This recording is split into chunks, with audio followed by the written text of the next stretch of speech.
नमस्ते सदावत्सले मातृभूमि। आज हम लोग एक बड़े महत्वपूर्ण विषय पर चर्चा करने वाले हैं और वो महत्वपूर्ण विषय ये है कि बीएल संतोष जी, जो कि भारतीय जनता पार्टी के अखिलवर्तीय संगठन मंत्री का दायित्व है जिनके पास, उनका उत्तर प्रदेश में जो दौरे हुए, उन दौरों में एक आशंका लगाई गई कि उत्तर प्रदेश में मुख्यमंत्री का बदलाव हो रहा है। योगी आदित्यनाथ जी के लिए बड़े खतरे पैदा किए जा रहे हैं और इसके बाद योगी आदित्यनाथ जी दिल्ली गए, दिल्ली में माननीय प्रधानमंत्री जी से मिले और माननीय गृह मंत्री जी से मिले, इसके साथ पार्टी के राष्ट्रीय अध्यक्ष से मिले। बीएल संतोष जी से तो वो मिले ही मिले और ये आशंकाएं लगाई जा रही थी कि अब कोई अरविंद कुमार यहाँ पर आएंगे और वो मुख्यमंत्री बन सकते हैं मोदी सरकार में। मोदी जी के गुजरात के मुख्यमंत्री रहते हुए वो एक एडमिनिस्ट्रेटिव आईएएस ऑफिसर थे। रिटायर होने के बाद वो चूँकि मोदी जी के बड़े करीबी माने गए, करीबी होने की वजह से अब उनको उत्तर प्रदेश में कुछ चार्ज दिए जा रहे हैं। हालांकि बाद में उनको उत्तर प्रदेश में उपाध्यक्ष बनाया गया। हम लोग जानने का कोशिश करेंगे कि आखिर उसकी वजह क्या थी और अभी जो मंत्रिमंडल का विस्तार हुआ है, वो मंत्रिमंडल का विस्तार किस दृष्टि से किया गया और उसके पीछे क्या वजह है। क्या मोदी सरकार अब उत्तर प्रदेश में चुनाव देख रही है? जो आगे कुछ राज्यों में चुनाव होने वाले हैं, उन चुनावों की दृष्टि से क्या वो इस समय अग्रसर हैं? जैसे क्या उत्तराखंड, उत्तर प्रदेश, पंजाब, कर्नाटक, जिन राज्यों में चुनाव हैं, क्या उन राज्यों को दृष्टि में रखते हुए मंत्रिमंडल का विस्तार हुआ है या वाकई में कोई स्ट्रैटेजी मोदी सरकार ने बनाई है कि वो मंत्रिमंडल में कुछ बदलाव करना चाहते हैं? क्या मंत्रिमंडल का विस्तार और बीएल संतोष जी का उत्तर प्रदेश का दौरा, एक बार नहीं 2 बार के दौरे, और योगी आदित्यनाथ जी का दिल्ली दौरा, इनका कोई लिंक है? या उत्तर प्रदेश में जो चुनाव होने जा रहा है, उस चुनाव में क्या योगी आदित्यनाथ जी उत्तर प्रदेश चुनाव के चेहरे नहीं होंगे? या उत्तर प्रदेश में कुछ बड़े प्रोजेक्ट चलाए जा रहे हैं, उन बड़े प्रोजेक्टों में क्या योगी सरकार ने अपनी पकड़ इतनी ज़्यादा बना ली है कि केंद्र सरकार अब, या केंद्रीय जो टोली है वो अब योगी जी को छूने में असमर्थ है और जनता का व्यू वैसा ही है जैसा कि किसी समय पर मोदी जी बनाम लालकृष्ण आडवाणी हुआ करता था।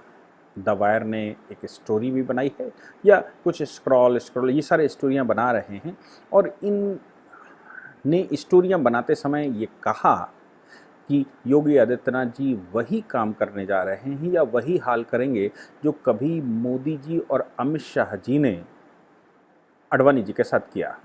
इन बहुत सारे विषयों पर आज हम लोग विश्लेषण करने वाले हैं। इस विश्लेषण में सबसे पहला विश्लेषण हम लोग शुरू करते हैं। उत्तर प्रदेश में अखिलेश सरकार के द्वारा एक बड़ी महत्वाकांक्षा परियोजना चलाई गई थी जिसको लखनऊ आगरा एक्सप्रेसवे कहा गया था। लखनऊ आगरा एक्सप्रेसवे का जवाब देते हुए योगी सरकार ने मायावती की एक पुरानी योजना, जिसको अखिलेश सरकार ने आगे नहीं बढ़ने दिया था या मायावती खुद भी आगे नहीं बढ़ा पाई थी, वो 2007 की परियोजना थी और 2007 से लेकर 2012 तक मायावती स्वयं सत्ता में बैठी और 2012 से 2017 तक अखिलेश यादव सत्ता में बैठे, लेकिन गंगा एक्सप्रेसवे की परियोजना पूरी नहीं हो पाई, जबकि मायावती गंगा एक्सप्रेसवे हिंदुस्तान की सबसे बड़ा एक्सप्रेसवे बनाना चाहती थी। उस एक्सप्रेसवे को अब योगी जी ने अखिलेश सरकार के जवाब में, ऐसा कहा जा रहा है, उसको बनाने का निर्णय लिया है। उसमें बहुत सारे कन्फ्यूज़न भी हैं, उन कन्फ्यूज़न्स को हम दूर करेंगे। गंगा एक्सप्रेसवे उत्तर प्रदेश में अगर बन जाती है जो अगले चुनाव से पहले, हालांकि उम्मीद कम है कि अगले चुनाव से पहले गंगा एक्सप्रेसवे बन पाएगी, क्योंकि अभी तो जगह एक्वायर की जा रही है, उसके प्लान चल रहे हैं, उसके ठेके उठाए जा रहे हैं। हालांकि आप अगर गंगा एक्सप्रेसवे की वेबसाइट पर जाएंगे तो आपको सब कुछ मिल जाएगा कि कहाँ कहाँ क्या क्या चल रहा है। एक कन्फ्यूज़न, जो कि मेरा पैतृक निवास या मेरा जन्म आज के फर्रुखाबाद जो कि कभी हिंदुस्तान का सिरमौर हुआ करता था और भारत की सबसे महान भूमि हुआ करती थी पांचाल। आपको याद होगा कि पांचाल, जिसमें उत्तरी पांचाल और दक्षिणी पांचाल आता था। दक्षिणी पांचाल आज की तारीख में फर्रुखाबाद है और उत्तरी पांचाल में शाहजहांपुर का कुछ क्षेत्र या बरेली का क्षेत्र, ये उत्तरी पांचाल में होता था। और आपको ये भी याद होगा कि द्रोणाचार्य का युद्ध पांचाल नरेश के साथ हुआ था और उस युद्ध में उत्तरी पांचाल पांडवों के द्वारा और कौरवों के द्वारा जीत लिया गया था, जो द्रोणाचार्य को दिया गया। द्रोणाचार्य का जो मेन आज का गुरुग्राम, जिसको अब कहते हैं हरियाणा में, वो गुरुग्राम उनका ओरिजिनल स्थान नहीं है। ओरिजिनल स्थान गुरुग्राम, जिस जगह पर वो गुरु बने, जहाँ से उन्होंने शिक्षा दीक्षा ली या देना शुरू किया और जहाँ से पांचाल नरेश के साथ जो उनके मित्र थे बचपन के, उनसे कन्फ्लिक्ट शुरू हुआ, वो फर्रुखाबाद जिला, आज का फर्रुखाबाद जिला, उसके बगल में गुरुग्राम है। फर्रुखाबाद जिला, जिसको मैं कहता हूँ पांचाल देश है और हिंदुस्तान का बल्कि संसार के सबसे पुराने स्थानों में से है। और वो स्थान इसलिए बड़ा महत्वपूर्ण और था क्योंकि कैलाश मानसरोवर की हिंदुस्तान के किसी भी स्थान की कैलाश मानसरोवर की यात्रा फर्रुखाबाद से शुरू होती थी। इसलिए फर्रुखाबाद के घाटों को कन्नौज से लेकर और आगे सोरो तक, या उससे पहले शमशाबाद, या मैं कहूँ कायमगंज, या उसके आगे काम्पिल्य तक जो क्षेत्र पड़ता है, उसको स्वर्गद्वारी कहा गया। स्वर्गद्वारी से मतलब है वहाँ गंगा स्नान करने के बाद वो नौका से गंगा पार करेंगे और वहाँ से पद यात्रा शुरू करते थे, जो कि लिप्यू लेक तक जाती है और लिप्यू लेक से फिर सीधा कैलाश मानसरोवर की यात्रा के लिए जाती थी। ये यात्रा उज्जैन, हम सब जानते हैं संसार की सबसे पुरानी धार्मिक नगरियों में से उज्जैन आता है। उज्जैन से लिप्यू लेक तक मार्ग जाता था। उज्जैन से ग्वालियर, ग्वालियर से पांचाल, पांचाल से बरेली होते, आज के बरेली होते हुए, चूँकि वो उस समय उत्तरी पांचाल हुआ करता था, वहाँ से होते हुए वो नेपाल के लिप्यू लेक में एंट्री मारता था और लिप्यू लेक से तिब्बत में, और तिब्बत के अंतिम छोर पर कहीं मानसरोवर।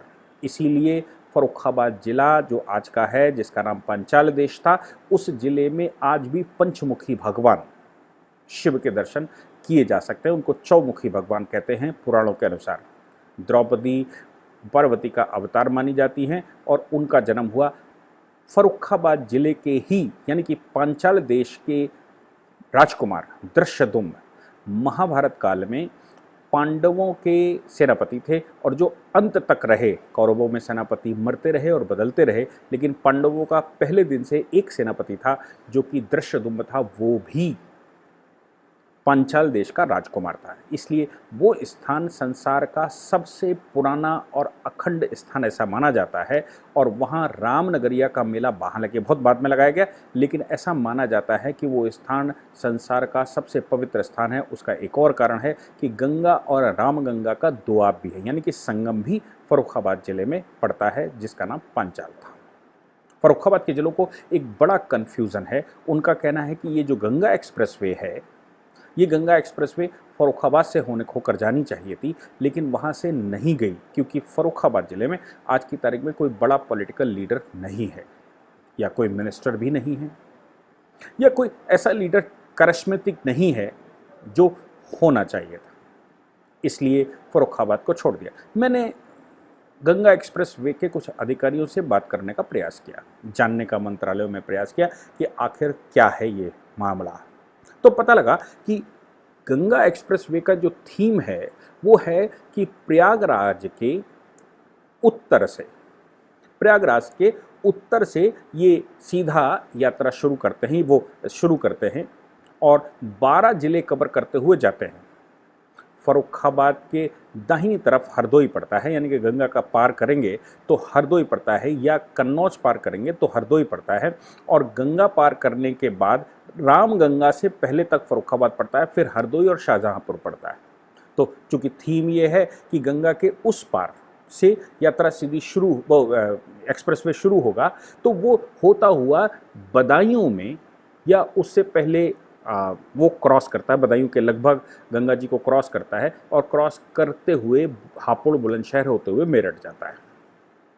लोगों का कहना था कि अगर ये एक्सप्रेसवे फर्रुखाबाद होता हुआ जाता तो ज़्यादा अच्छा होता, यानी कि पांचाल होता हुआ जाता तो ज़्यादा अच्छा था। उसका कारण लोगों का ये बताना है कि गंगा और रामगंगा 2 पुल पार करने पड़ते हैं, 2 पुल बनाने पड़ते हैं। आज का जो मैं डेटा देख रहा था उसमें 700 कुछ यानी कि 800 मीटर का एक पुल बनाना पड़ता है रामगंगा पर और 1 किलोमीटर का एक पुल बनाना पड़ता है गंगा नदी पर, यानी कि लगभग 2 किलोमीटर का ब्रिज बनाना पड़ता है।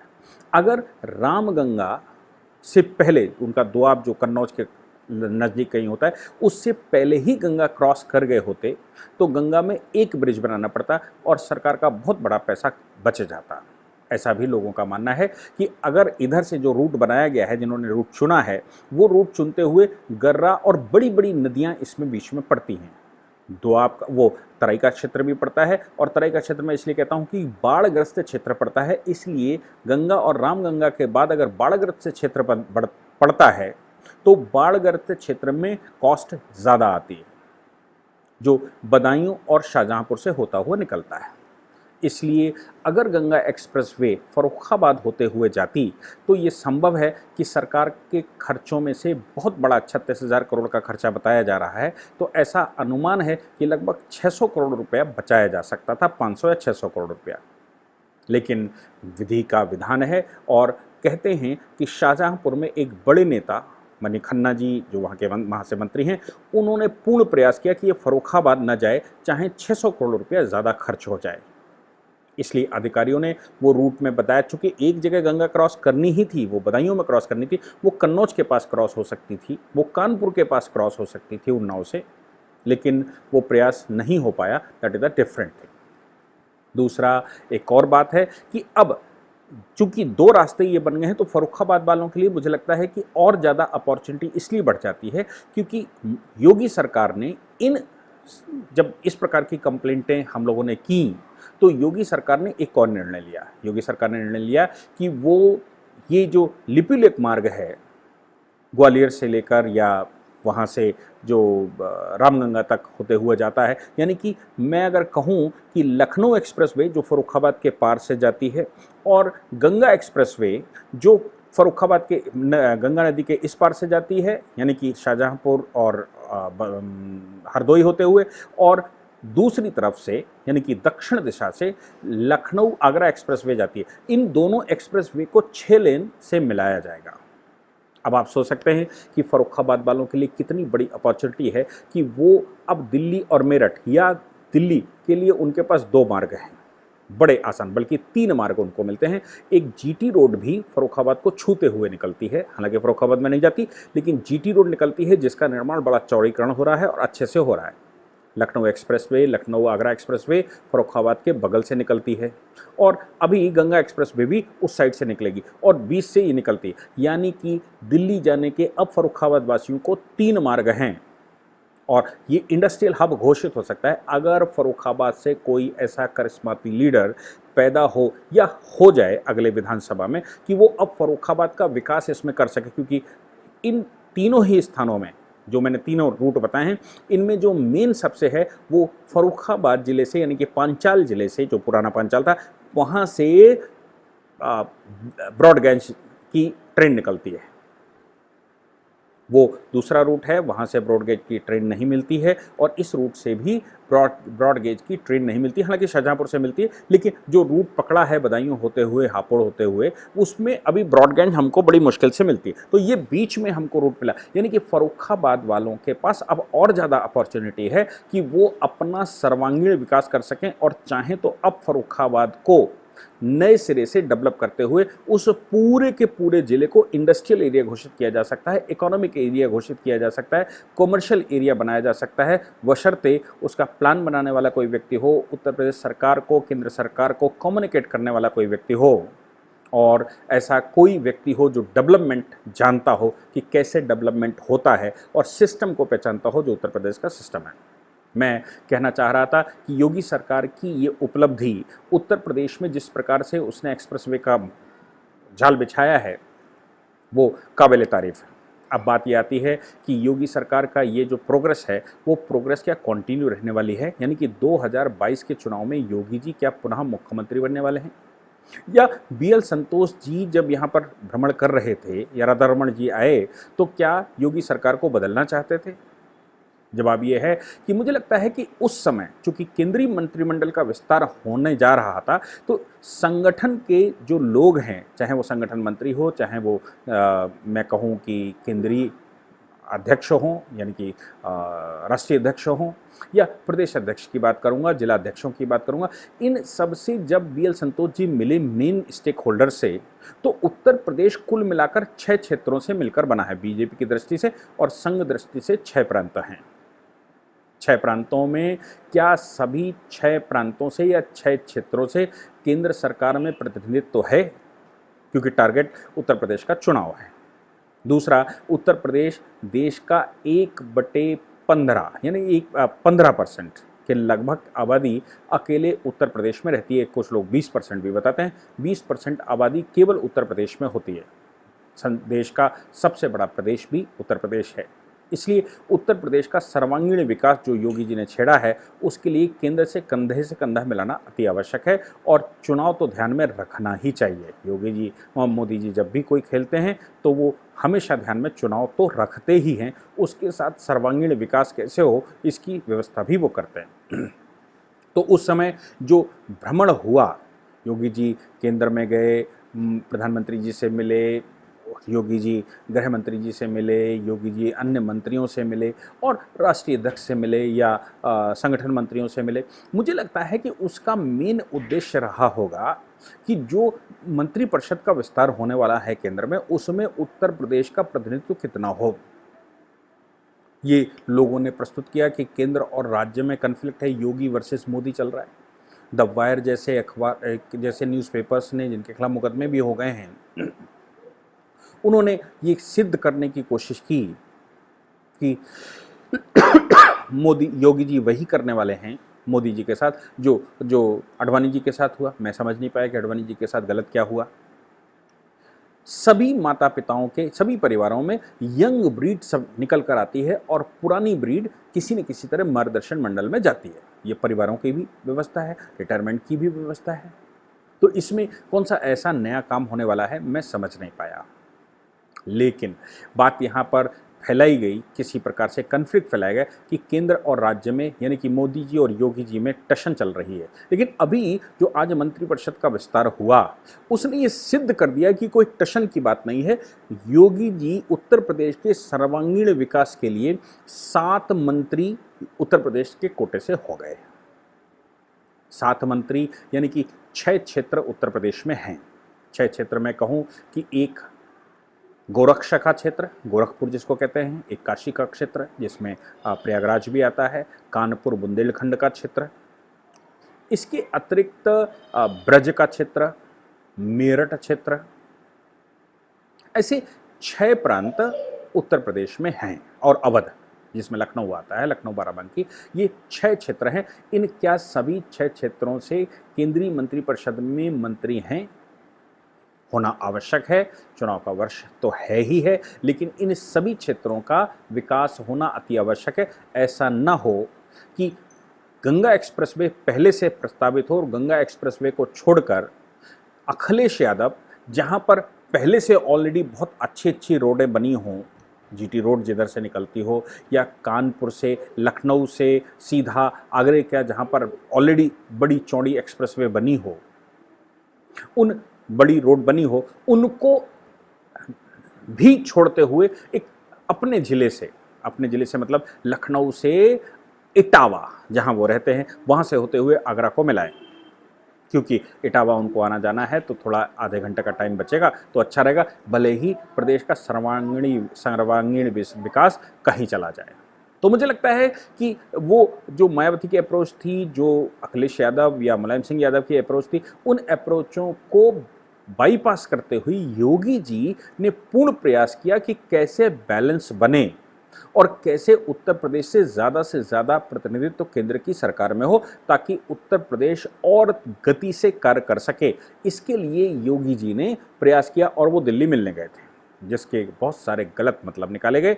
अभी ये बात भी सामने ध्यान में आई कि केंद्र की मोदी सरकार ने जो पुराने मिनिस्टर्स हैं उनको बाहर कर दिया, बाहर का रास्ता दिखा दिया। इस बात पर भी बड़ा बवाल जब से शपथ हुई है तब से चल रहा है।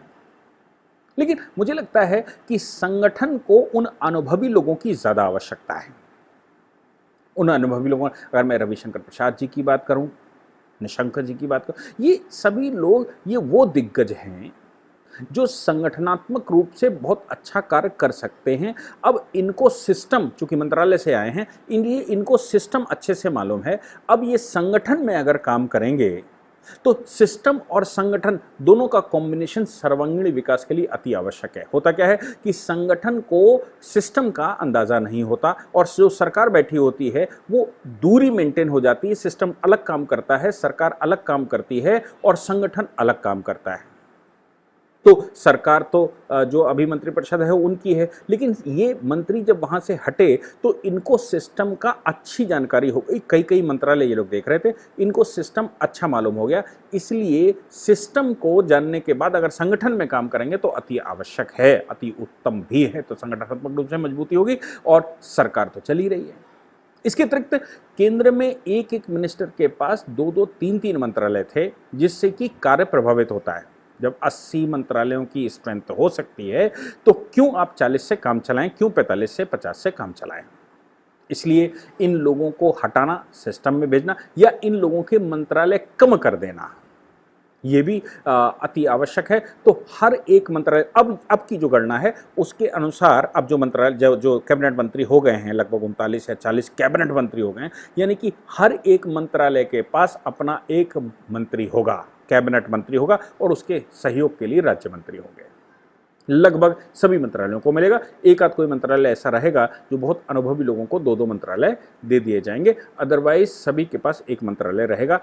अब एक मंत्रालय रहेगा तो एक जगह दिमाग रहेगा, उनके कुछ राज्य मंत्री होंगे तो कुछ राज्य मंत्री उनके साथ एक ही मंत्रालय में होंगे, इसलिए वो अच्छे से उन मंत्रालयों को समझ सकते हैं, उसके सर्वांगीण विकास के बारे में सोच सकते हैं। तो ये जो नया मंत्रिमंडल विस्तार हुआ, इसको लिंक करना चाहिए पीछे योगी जी के यहाँ संगठन मंत्री का दौरा और योगी जी का दिल्ली दौरा, ना कि योगी जी को हटाने की कवायद। मीडिया पता नहीं क्या क्या चला रही थी, लेकिन अब समझ में बिल्कुल क्लियर आ चुका है कि नहीं, वो उस समय मंत्रिमंडल विस्तार के लिए सब कुछ आवश्यक था और उसके लिए वो पिछले 1.5 महीने से, अभी तो ये सारे न्यूज़ चैनल अभी आज बजा रहे थे कि पिछले 1-1.5 महीने से उसका कवायद चल रही थी, उसकी एनालिसिस चल रही थी, कैसे मंत्रिपरिषद विस्तार हो और कैसे देश को नई दिशा दिखाई जाए, कैसे देश में की स्पीड बढ़ाई जाए, कैसे इन्हेंस किया जाए देश को आगे फॉरवर्ड करने के लिए। तो मुझे लगता है कि जाति समीकरण, क्षेत्रीय समीकरण, प्रांतीय समीकरण और पॉपुलेशन का समीकरण और इसके अतिरिक्त विकास का समीकरण, इन सभी को ध्यान में रखते हुए ये मंत्रिपरिषद का विस्तार हुआ है और योगी जी इस मंत्रिपरिषद के विस्तार से और मजबूत हुए हैं। उत्तर प्रदेश और तेजी से काम करने वाला है।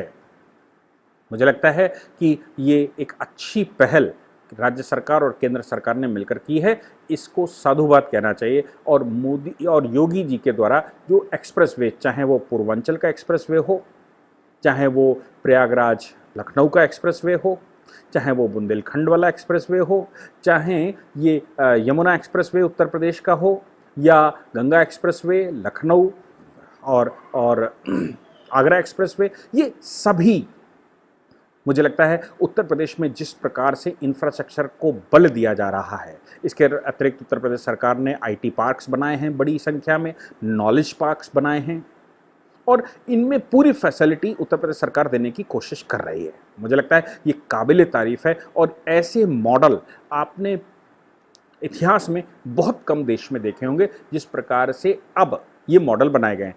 मीडिया में क्या चलता है, सूचनाएं क्या रहती है, किसके मुंह से क्या निकल जाता है, स्टेटमेंट देते समय कौन सा स्टेटमेंट अच्छा और ख़राब हो जाता है, वो उसके आधार पर परसेप्शन नहीं बनाना चाहिए, कार्य के आधार पर परसेप्शन बनाना चाहिए। और उत्तर प्रदेश सरकार और केंद्र सरकार जिस प्रकार से जुगलबंदी करके और कंधे से कंधा मिलाकर विकास करने की कोशिश कर रही, अगर उत्तर प्रदेश 20% आबादी बढ़ेगी आगे तो आप समझ लीजिए कि जीडीपी में कम से कम 20% का इजाफा हो सकता है, क्योंकि अगर 20% पॉपुलेशन है, सबसे बड़ा प्रदेश हम देश में हैं, तो फिर उत्तर प्रदेश का योगदान जीडीपी में भी 20% हो सकता है। अगर जीडीपी 10% है तो उत्तर प्रदेश उस 10% में अकेले 2 से 3% तक योगदान कर सकता है। अगर उत्तर प्रदेश की जीडीपी ये सब करने के बाद डबल डिजिट क्रॉस करती है केवल उत्तर प्रदेश की जीडीपी, तो आप समझ सकते हैं कि देश किस ओर चलेगा और कैसे चलेगा।